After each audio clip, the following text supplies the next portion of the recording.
Welcome to Stars Podcast. Through self-defense, mixed martial arts, nutrition, family, and all things in between, we share our journey of how we hack our mind and body to get the maximum return out of each day. Thank you for joining us. Enjoy the journey. Over at Stars Podcast coming at you with another daily growth mindset podcast. Today we have a guest on the podcast. He is a local coach, Kiski Area Cavaliers head baseball coach and assistant football coach, and the guys like to refer to him as Coach Double A, Aaron Albert. Thank you for joining us, man. Welcome. Yeah, man. Thanks for having me. Of course.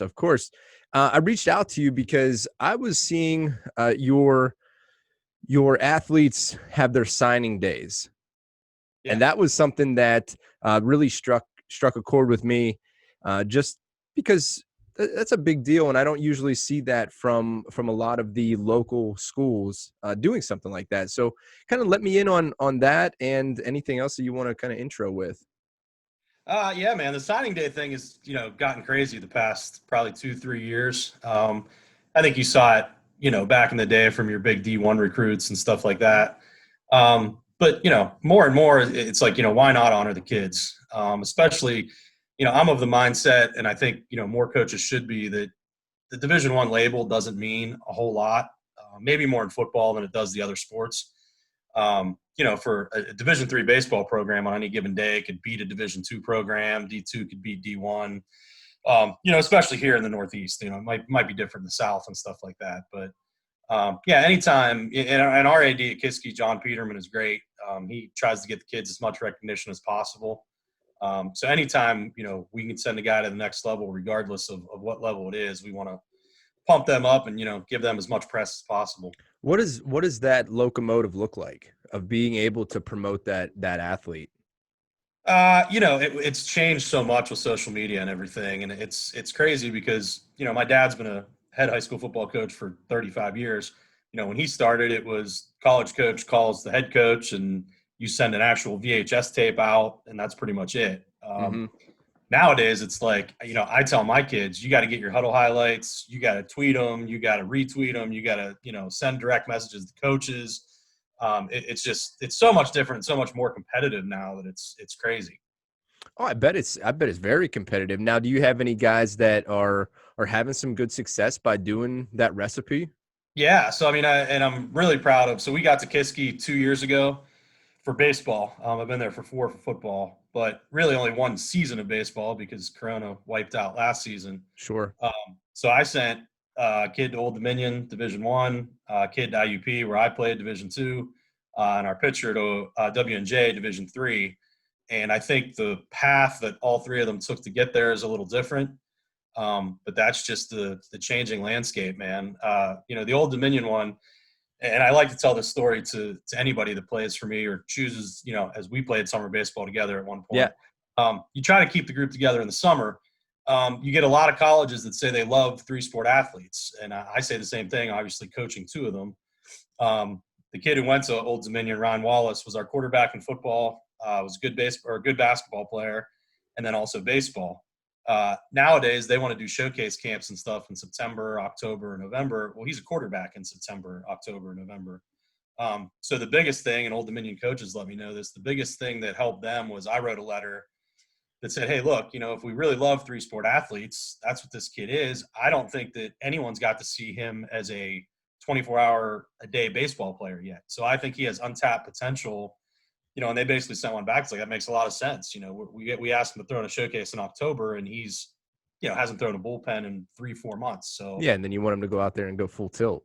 Yeah, but it's, you need to have a coach or coaches or people in your corner that are willing to, kind of beat down different doors and different avenues to get you into where you want to be. Yeah, I was talking to somebody. It was over, I don't know, maybe April, May timeframe, pretty much when everything was really canceled at that point.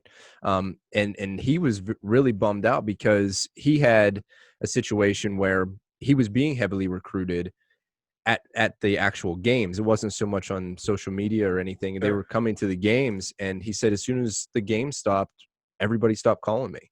Yeah. Yeah, and we were lucky enough, so they put together what was a WIPIAL summer league, but it wasn't affiliated with the school or the WIPIAL. Mm-hmm. But kind of the nice thing is a lot of the high school coaches don't coach in the summer. And since there was no spring, a bunch of them stayed on to coach in this league. So we did get, it was about a month or a month and a half of what kind of felt like school games, even though they weren't school affiliated games. But it did get, the only downfall to that was there was a recruiting dead period in the NCAA. So your Division I, Division II coaches couldn't come to the games.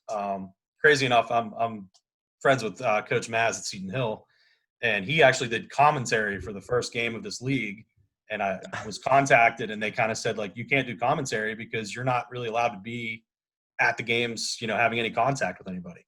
Oh, yeah. At the D2 level, it's like, in the dead period stuff, it doesn't make a whole lot of sense to me. It's just, for this class of 2021, it's hard to get recruited, keep scholarships, because, the other side of it is they're letting kids in college come back for a fifth year, sixth year. I did hear that another year of eligibility. Yeah, and it's kind of unfair to these high school seniors because they don't get to come back. So they're going to college, and there's already spots filled and scholarships taken by guys that, they thought would be gone by now. Yeah, that's a good point. I didn't even think about it that way, that they get to come back. Listen, it sucks for everybody, man. I mean, if I'm a senior in college, of course I want to come back and feel the same way about it. But it's, I don't think there's a perfect answer to any of it. So it kind of is what it is, I guess. Yeah, we just got to play it as is. But like you said, it's like, well, let me ask you this: will there be a season this year? Yeah, I mean, yes, 100%. There will be some type of season. As of right now, we're on pace to start normal dates, play normal dates. Mm-hmm. That being said, winter sports was delayed there or kind of interrupted for 2 to 3 weeks. So I think we're either going to get backed up a few weeks or things are going to get fairly interesting with your crossover basketball, baseball kids, getting to tryouts, getting to practices, stuff like that. Yeah, it's going to get real busy. Yeah. For those athletes. Yeah, those dual and three sport athletes that have all of their seasons really overlapping right now. Yeah, and the nice thing about spring sports is the majority of them are outside.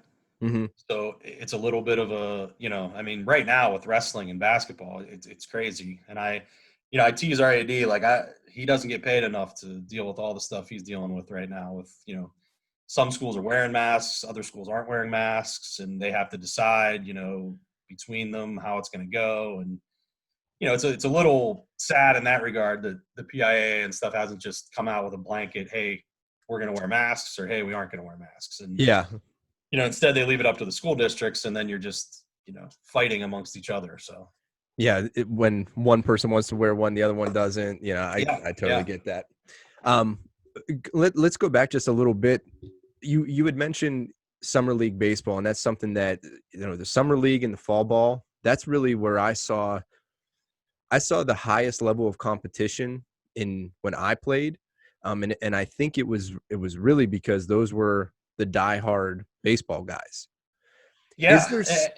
Is there still that type of attitude towards it, or is it moving more towards these privatized, closed knit groups where it's more of a pay to play than it is like when we come up? It's crazy, man. From when we came up, we're not that old, but No. we're older. You played for your town.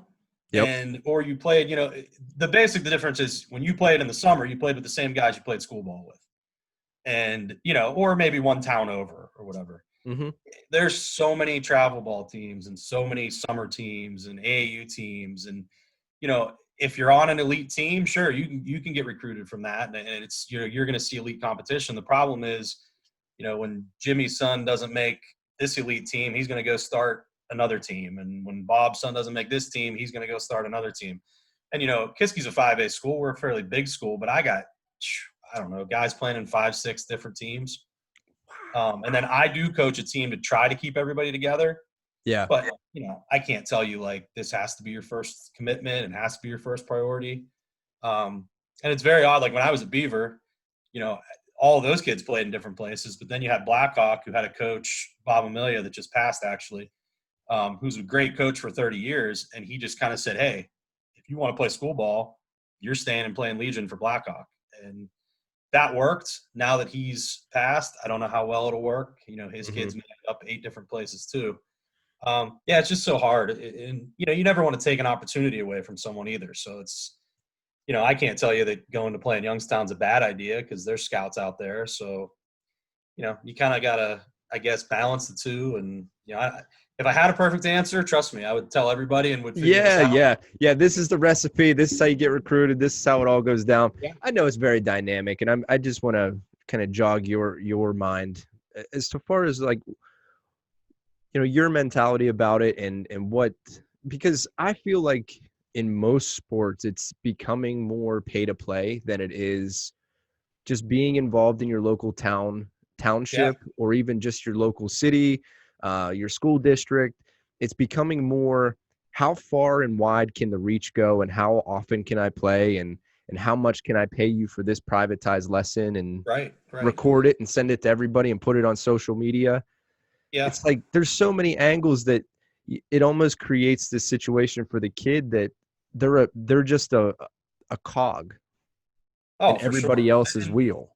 The sad part, and I don't say this as a blanket statement because there's great places that train kids and have facilities, and they're guys who have, played baseball at a way higher level than me.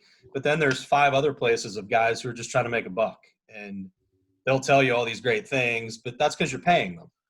And I try to tell the parents that I deal with, and it's true. At the end of the day, when a college coach wants to know about a kid, they're not going to call a travel coach or an AAU coach because you pay them. So of course you're going to say great stuff about them. They're going to call the high school coach who, I don't get paid by the parents. So I'm going to tell you what I legitimately think about the kid.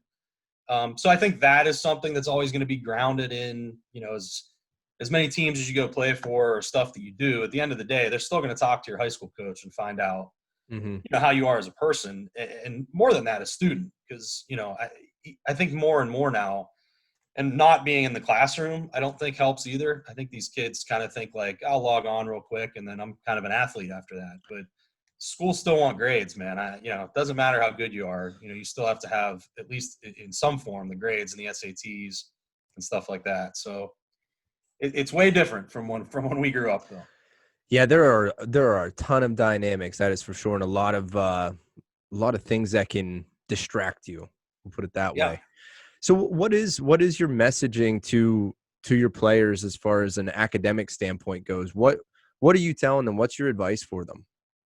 Yeah, man, and listen, it needs to be driven home more and more nowadays. Is academics is where it's at, and as far as Division III, Division II, so my catcher's going to Saint Vincent, and he's getting 95% of school paid for, but that's because of academics. I mean, he's a great catcher, and that's why they brought him there and recruited him there. But his SAT scores and his grades are why he's getting all that money. And especially in baseball. Football is a little different, but there's not much money in baseball, man. I mean, they Mhm. have to dig and try to find scholarships and academic money to give you. And if you're coming in with a 2.0 and you haven't taken the SATs, then there's not much they can do for you. Yeah, you're not really showing much of a commitment. Sure, yeah, yeah. So no, we stress academics. This year was different again because they weren't in class for football. But normally we do a study hall from 3 to 4. Gives our coaches a chances to get there. It gives that hour and we mix film in there too with varsity or JV, and the other ones are doing study hall. But we give them every opportunity.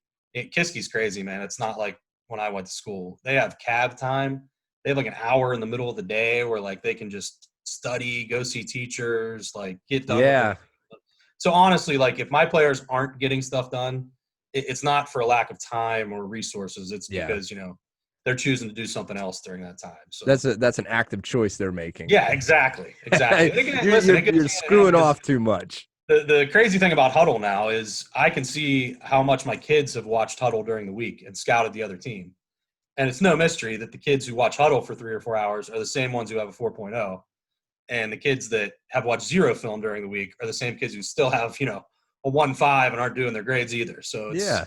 Well, that's an it's about interesting choices. dynamic too. That commitment to the guys who are doing well, they're showing that they're already evolved to be committed to whatever the task is, Yeah. to Yeah. be the absolute best at it.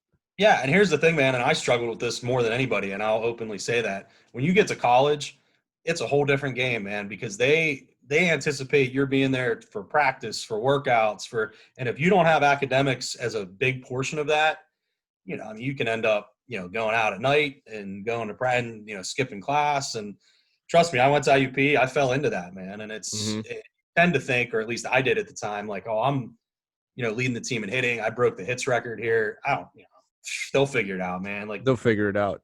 Not how it is, man. You gotta put in the work, and you gotta prioritize things. But that's the biggest thing is and it's the same thing as an adult. I mean, you kind of got to map out the day and figure, okay, I'm going to do this at this time and this at this time. And if you're just going into it with no plan, you're going to be in trouble. Yeah, for sure. You'd be in trouble. So you have a unique situation though, being a coach in your community. Now you mentioned that your dad was a coach for 30 some odd years. That obviously rubbed off on you a bit. What was it about coaching that drew you back into the sports? Yeah, man. So from the time I can remember, like one of my first sports memories, I was, I think, 4 or 5. The first time my dad took a team to Three River Stadium at the time for the Whitfield Championship. Okay. So I was a water boy running out there with the water, grabbing the tees, stuff like that. Love that.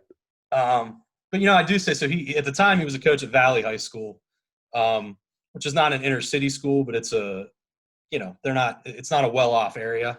Mm-hmm. So he really wasn't just a coach for those kids. I mean, he was a father figure for a lot of them because a lot of them didn't have that when they went home. So I didn't just grow up, with those as players. They were at the house. They were over for Christmas, Christmas Eve. It just kind of always roped me in. I think I always knew I would coach in some aspect, some way, shape, or form. Mm-hmm. And even as a player, I think, I was able to tap into teammates. I was a good hitter, but I think one of my other skills was I was able to motivate people. And that was always something that I remembered about you is you were like the intensity was always there, but it was in a way that like you just wanted to do well. If for no other reason, let's do it for Aaron. Like he's up, let's be up. It was infectious. Yeah. So I mean, that's what I try to bring every day, man. It's, I love playing more than anything. I wish I could, still be playing, but father time beats everybody. So it does. But no, I think, like you said, a big aspect of what I did bring then was, the fun and everything for my teammates. So that just naturally kind of spilled over into coaching.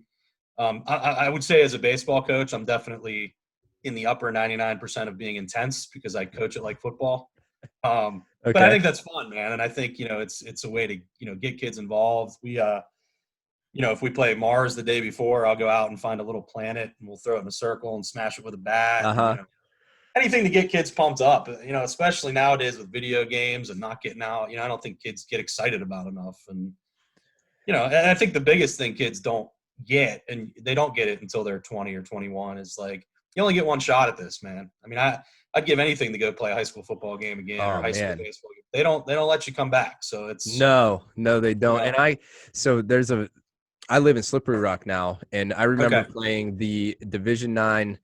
We won D9, and then we played up to D10 my senior year. Okay. And it was at Critchfield Park up here in Slippery Rock. Yeah. So that was my last game ever of my high school career. And now every time I go running, my path goes right by it. And it's like, absolutely. Man, you don't – and you're right, Aaron. You don't think about that until way after the fact. You just don't. You're so in the moment and so up your own that it's like you don't think about it. And I tell that to the juniors too, man. I think seniors start to get it a little bit. Mm-hmm. But as juniors, and I did the same thing, man. When I was a junior at Knock, we had Justin Woodrow just got drafted. Chase Rao was on the team who was going to Gulf Coast. So you just expect, like, we're going to go to the playoffs every year. And I can remember we lost at Freeport Park to Zach Jackson and Seneca Valley in my junior year. And at the time, we'll be back here next year, man. We were 14-3 the next year, but back then they only took 2 teams per conference, so we didn't make the playoffs. And I'm sitting there like, this is it. Like, it ended, and I didn't think it was going to end. And yeah. So it's tough, man. And the other thing, and I say this even to my college kids, is like, you always think you have so much stress and 800 things on your plate, even when you're in high school and college, and then you get to be an adult, and you're like, oh man, I didn't have anything on my plate. Like, what I need to do is go have fun and play baseball. So, yeah, I mean, I try to and especially during this Corona, man, anytime you can just get out and get with your teammates, means something, because so many of my seniors last year, I returned 8 starters last year. I mean, we would have been a really good baseball team. Yeah. And that, all taken away from us. Washed. And, so you can't take it, you can't take for granted anything. I mean, we get 1 to 2 gym workouts in right now, preseason wise. And I'm telling them, like, just enjoy these, man. Enjoy the competitions we do in the cage. And because who knows what tomorrow's going to bring. Yeah, this is about the time where things started to open. Gyms started to open up and starting to throw the ball again and go across the gym and break mats and stuff like that. Yeah, baseballs. That's the other thing I say about my AD, man. He's trying to schedule wrestling, basketball, swimming, and I'm over here like, I need gym time, man. Like, yeah. And I know he wants to say, like, it's 30 degrees outside and you're a baseball coach. Just relax. I can't relax. It's almost season. Right. Yeah. Well, I guess other than that, what the other part of your life too, you're a real estate agent. So you're never stopping. No, I like to say I wear many hats in a day, and you have to know how to change those hats real quick. You just got to keep them. I'm driving yesterday.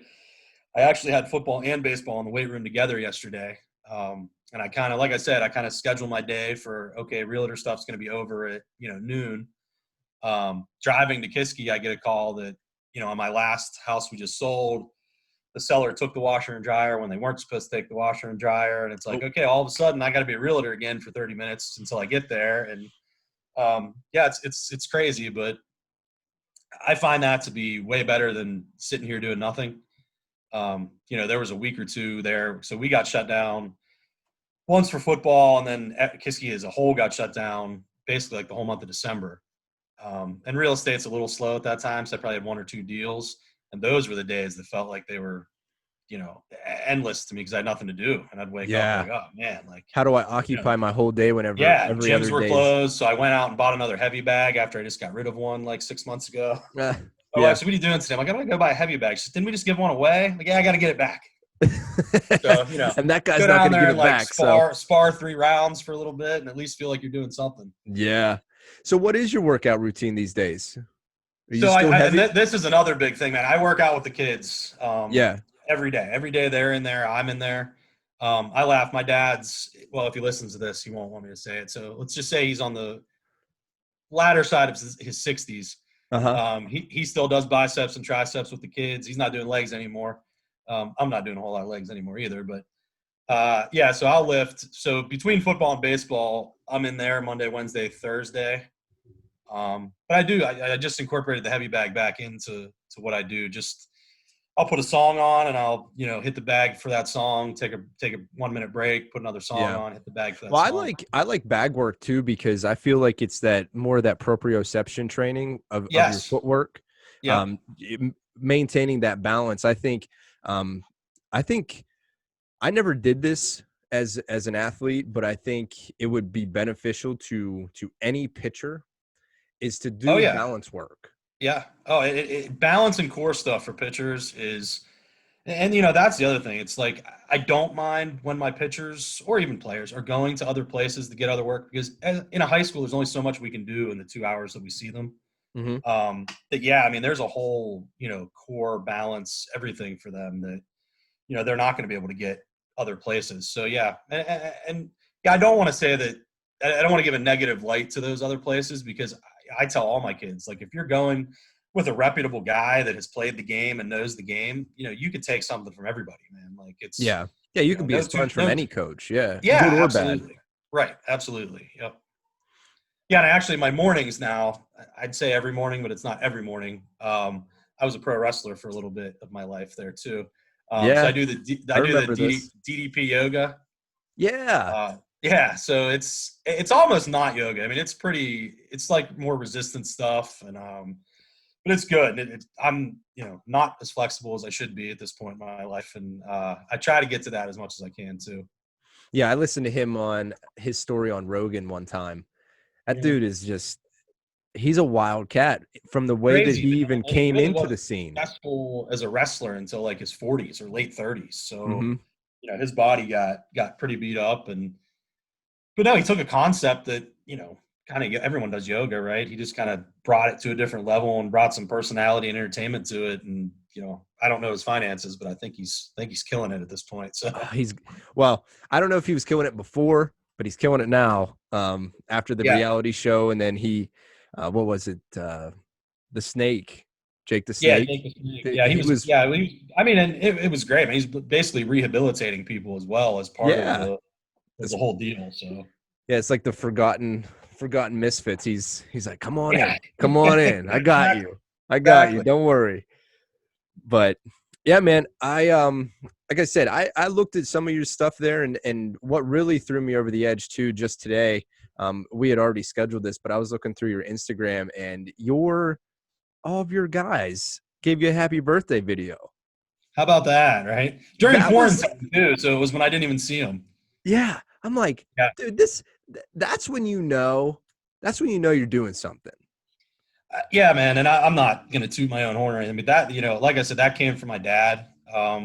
And you've played for different coaches, and I've played for different coaches. Mm-hmm. When your coach really cares. Right before I got on this, I just sent my he'll hopefully be a Division I lineman here. He'll be a senior next year. Sent him a happy birthday text. Make sure I get it out on Twitter, and not just to do it, but because I really care. I want to wish him a happy birthday today. So kids know that, man. And I've played for different coaches who, I'm not going to say they didn't care, but you knew what their end goal was, and they didn't really care what happened to you after you were on their team. No, the 3 kids I told you about that are, went off to college last year, I talked to at least once a week. I talk to all of them. That's really great. Just check in and, make sure I know how my first year of college was. So you can get into a bunch of stuff. I don't know with Corona if you can get into that much stuff anymore. That's probably a good thing for them. I don't know. I've seen some videos. They're getting into whatever we did. Yeah, you're right. I laugh, man. My shortstop from Beaver also went to IUP. He's been there for 2 years now. Like in the last week, he was in like Colorado, then California, then Miami. Yeah. I'm like, live it up, man. I'm like, he's like, oh, you still go to Vegas all the time. I'm like, yeah, not as much, man. Not as much. Like, yeah, not as much lately, but yeah, you keep doing you. Yeah, exactly. Yeah, you're invincible at that age. You're invincible. Nothing's going to touch you. Exactly. Yeah. So you're going to have a baseball season this year, some form of baseball season this year. What's the message now after Corona? Now we're in this. What's the main focus that you guys have going on right now on the team? It's crazy, man. And so I return one starter now, my catcher, one varsity starter. All of my other kids, because it will have been 2 years since they played, we're all on JV. And a lot of other teams are like that. Franklin Regional is not in our section because they return like 7 starters. But okay, I have a core group of 8 seniors that do not miss lifting ever, do not miss workouts ever. And I kind of put it on them, man. It's it's your year. I'm going to be here after this, and all these guys are going to be here after this, but you 7 or 8 are not. So it's what you want to get out of it. And they've worked hard, through quarantine. We were out on the turf last week. I know it's 35, 40 degrees, but you got to use what you can use. So we were out there doing infield, long toss, stuff like that. But it's so much of, and so this is crazy. And for this year, they've changed it, I guess, for the foreseeable future. But you now play all of your conference games on a Monday, Tuesday. So if I play Franklin, back to back, the same team. So like I'll play Franklin Regional just Monday and Tuesday, and that's it. We don't see them for the rest of the year. And this was kind of brought up because if a team had one ace pitcher, they could always save that pitcher and throw him at you the next time. Sure. So for kind of a fairness aspect of it, they said, well, if you play a team back-to-back, you can't throw that pitcher twice. And I laughed because last year I had an ace pitcher. This year it's just kind of like I got a bunch of good pitchers who have no varsity experience, so it doesn't really affect me because I'm just throwing out whoever I got and hoping they can top. So somebody will rise to the top. But it's crazy because you could technically be the visiting team, see that the one team's throwing their ace on a Monday, take your pitcher out, and then throw yours on a Tuesday. And throw them on a Tuesday. I mean, so it'll be different from a coaching aspect, I guess, but kind of fun. And I'm friends with a lot of the other coaches in our section, so it'll be cool to kind of match wits with them and see. Yeah, absolutely. To see what see who wins that cerebral battle. Yeah, exactly. In So football, who's the hot recruit right now? Who has let me ask you this. Has anybody been drafted out of high school lately? Because we went so the through a kid tear from there for like 5 years or so when we were growing up. There were a ton of people that got recruited out of here. So the kid from West Allegheny, Austin Hetrick, was 3rd overall. I might be wrong about that, but he was a first-round pick this past draft. Wow. And he was rated the number 1 hitter in that class, nationally. Mm-hmm. I never got to coach against them. We were close in the playoffs, but ended up losing, and they actually lost 2. He has a wealth of talent there because the sophomore, Gavin Miller, is a Auburn recruit as a pitcher. Okay. So he actually, Hetrick was committed to Mississippi State, I believe. So he had 2 SEC kids on one team, which is crazy for Western Pennsylvania. Yeah. Mars has a couple nice kids. There's shortstops going to West Virginia. And then actually, so Mars' old head coach, Andy Bednar, who just stopped coaching this past year, his one son is at Mississippi State, and the other son just got traded from the Padres to the Pirates this past week as part of the Musgrove deal. So that'll be cool for him to get to come home and play. We have a couple nice football seniors coming in. We have Brandon Lawhorn Moore is our tackle. He has like 4 offers in the MAC right now, and I assume we'll be getting some Power 5 offers here pretty soon. We have a big tailback linebacker, Brock Wilkins, who has some interest from like Army schools like that. Mm-hmm. So yeah, it should be an exciting year at Kiski as long as everything kind of stays on track. Yeah. That was our football thing was right. So when camp broke, we had a corona case. So we missed 2 weeks of the start of the season. And when we started playing the season, they made us open up on a Monday night against Connellsville. And then we had a conference game that Saturday against Penn Hills. So we played 2 football games in 1 week, which is really unheard of. And right. The second of which was at Penn Hills. And on the opening kickoff, our D1 running back gets hurt. Ouch. So, yeah, returned the kick 101 yards and then laid down in the end zone, and that was it for him the rest of the year. So what happened to him? He messed up his ankle. It was a high ankle sprain, mm-hmm. and the season was so short. It was 4 weeks, 5 weeks. Oh, okay. Games. So, and I think he probably tried to come back too early at one point. And the high ankle sprains, I've luckily never had one, but they say they can be worse than you may be better off breaking your ankle than you.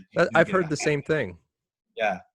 So yeah, he wasn't able to come back, and it was just kind of a forced season. And that was the other thing too. Whenever they did end up having the season, like you're talking about, you play so many damn games in the same like time frame. There's no recovery time. Central Catholic had to forfeit out of the state playoffs. There was a bunch of teams that you got a corona case, and that was it, man. Like you, mm-hmm. you were done. Had to give it up. Yeah, and we had the nice fortune of Pine Richland dropped down to 5A this year into our conference. Okay. So they ended up being the undefeated state champ.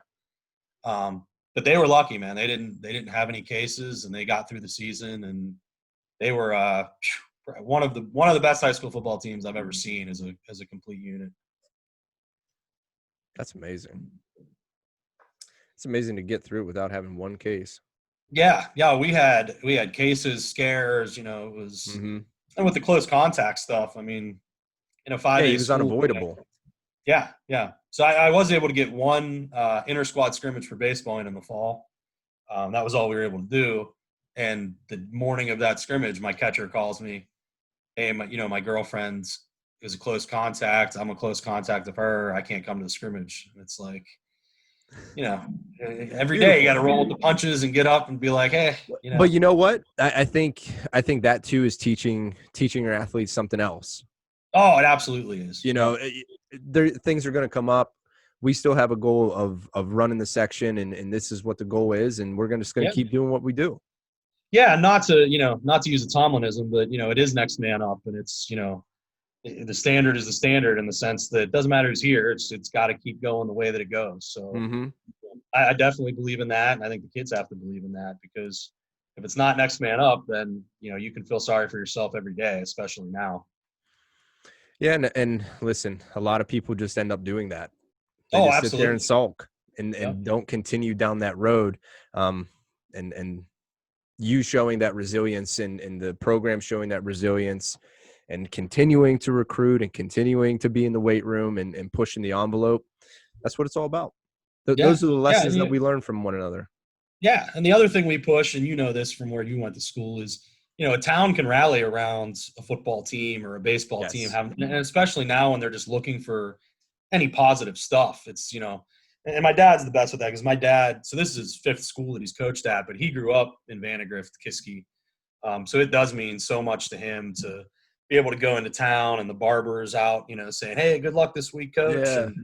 And, he brings that back to the kids. And I think that has kind of gotten away, because your local newspaper isn't what it used to be, because everything's online. And, Yep. but I think once you start to have some success, the kids are kind of like, whoa, this is kind of cool. I get to be a, little local celebrity in the town. And so, yeah, we push that home, man. Because like I said, once you're 19, that's all gone. You don't get that anymore. Yeah. No. Yeah. You don't get the pat in the back. Good luck. It's like, yeah. Instead, you're 22, 23, telling people at the bar, "Hey, when I played, I did this and this." yeah. Man. Back in my day, you start wearing shirts like this from 20 That's years right. ago. Exactly right. Exactly right. That's the I said identity. at some point, I got to that, like when I was a younger coach, it was like, "Oh yeah, coach just played," and now I get my kids like, "When did you go to college?" I'm like, "Oh, hey, easy." Yeah. Yeah. Listen, I didn't have to use a chisel and stone, but it was close. Yeah. Right. Yeah. But you know what? You're still relatable in timeless efforts and the message that you're sending, it's a timeless message. I'm sure you got it from your dad too. And every other coach that has come in contact with you, all of that rubs off on you. And just like I said, seeing that video really just kind of pushed me over the edge to an understanding of what you have going on now. Yeah. And I applaud that. And I hope you continue the efforts, and I know I'll be watching. And I wanted to, also, if you wouldn't mind, send me a message with the guys that you have on here, like on your team that were recruited. I'd love to shout them out too. Yeah. Absolutely, man. If that's all right. Yeah. Because what we're about here, and I don't know how much you've looked into Stars podcast, but we're really about just having a growth mindset and perseverance. As you see, like, find joy in the journey. That's our whole thing. You got to roll with the punches. You have that bigger goal at hand, but man, there's going to be a lot of stuff in your way. You're going to fail. You're going to do good, everything in between. Yep. So what you have going on and the message that you're preaching is synonymous with what we stand for. Yeah. Yeah. I did listen to the podcast, a couple of the podcasts, and my other selfish reason for doing this is I'm a big UFC bettor. So I'm going to pick your brain here at some point. I'll get some picks for tomorrow night, Yeah. What who do you think, what's your gut telling you versus Connor and Poirier? It's crazy, man. He's such a heavy favorite. You would basically have to bet him for a knockout if you're going to bet him. Mm-hmm. Which is probably the only way he wins the fight anyway, right? I mean, maybe he wins a decision, but I don't know. I think that you can take advantage of him if you get him to the ground. I mean, he's got very good takedown defense, but I don't know if Poirier is going to do that. I think he's kind of going to try to stand and bang. Yeah, and I'm not sure you beat Connor that way. I don't know. That nobody else has. Right. I just think he's another level of boxer. I mean, he went the distance with arguably one of the greatest of all times. Right? Yes, exactly. And Poirier does. I mean, listen, Poirier's great, but he's not Floyd Mayweather. Exactly. So I laughed. If you want to stand Holloway. And bang, I don't know that that's a good plan. Yeah, I laughed. Max Holloway put on Twitter he was the best striker in UFC after last week, and McGregor just put LOL in the comments. Yeah, it's like, probably true, man. It's probably true. But I did watch that Holloway fight, and he just pieced him up. It was incredible. I'd have to think that someone should have stopped that. I mean, I know. But then you think, like, they all traveled over there. He's probably, dieted, trained, sacrificed. Mm-hmm. And to his point, he was still throwing back at Max. It just, he wasn't ever going to get him. But no, Max was he was far enough away all the time. But I mean, it was something like 445 significant strikes. Yeah, I wish I would have had him on DraftKings. Yeah, right. But, yeah, I've learned my lesson on DraftKings. You got to it's either you got to have the person who's going to knock the guy out, or you got to have two people that are just going to bang with each other. Exactly. But it's so hard to predict, up those points. That's what, like I say, I bet UFC. I bet it for fun because it's so unpredictable. Yeah. I mean, you could be totally convinced something's going to happen, and then 3 seconds later, your guy's lights are out. Yeah. Like whenever Ben Askren and Oh, Masvidal. Masvidal, when that Oh, went down, I crazy. was just like, I just sat there looking at Crazy. my TV in total disbelief. Like that just That was happened. crazy, man. My That dude's was on the it for ground so Askren. stiff. Yeah. That was his last fight, right? Askren? Yeah, Did he have he one? said, I'm done. Yeah. I'm done. This is silly.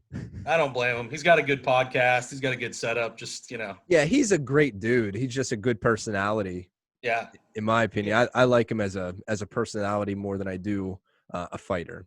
Yeah. Yeah.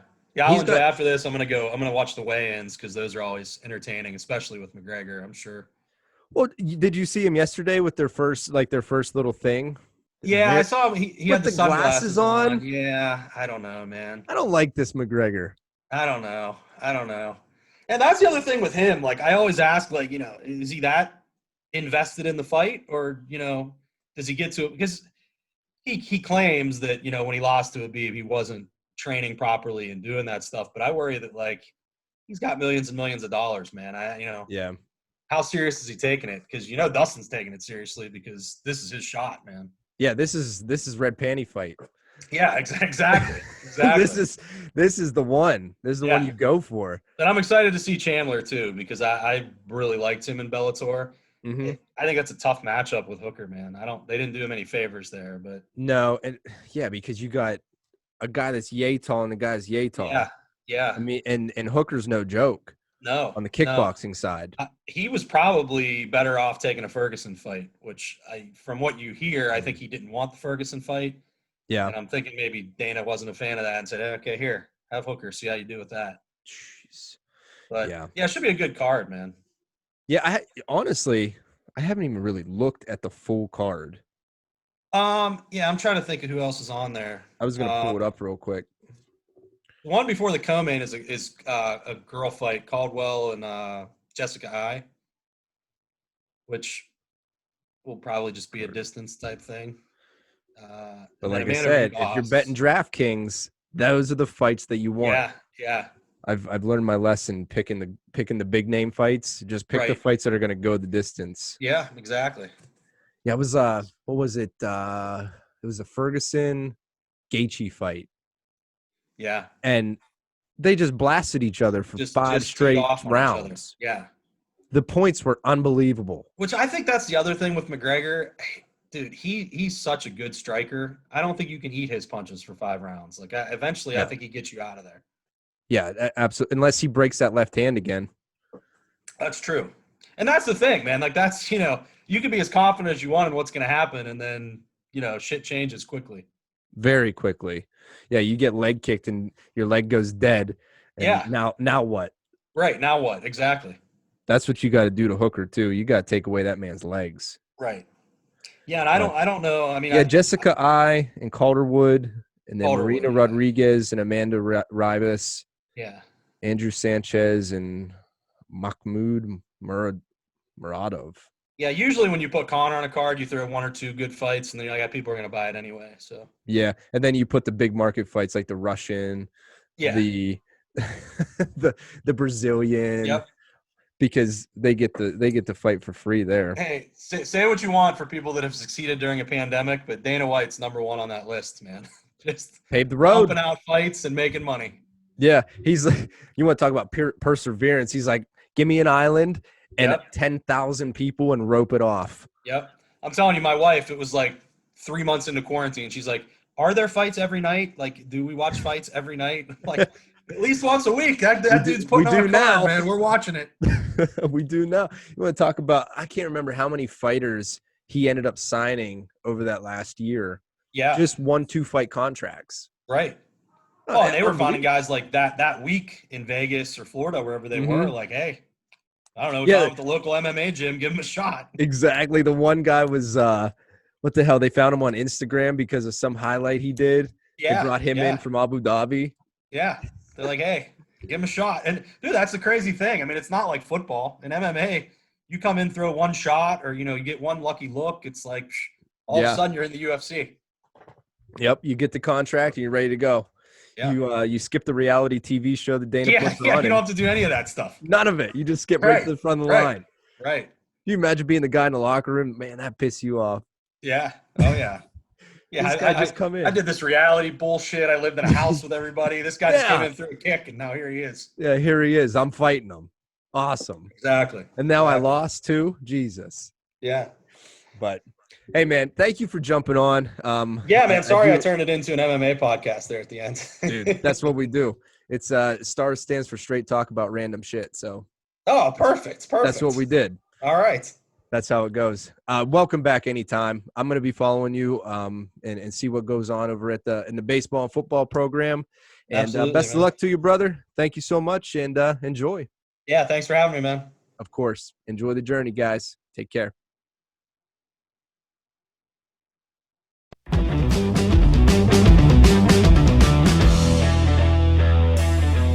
So the journey has begun. If you guys listening to our content today had any kind of value or you were moved in any way, please feel free to subscribe, pass it on, let everybody know that these two guys are the truth. They're out here just trying to do good things to make good people. Thanks.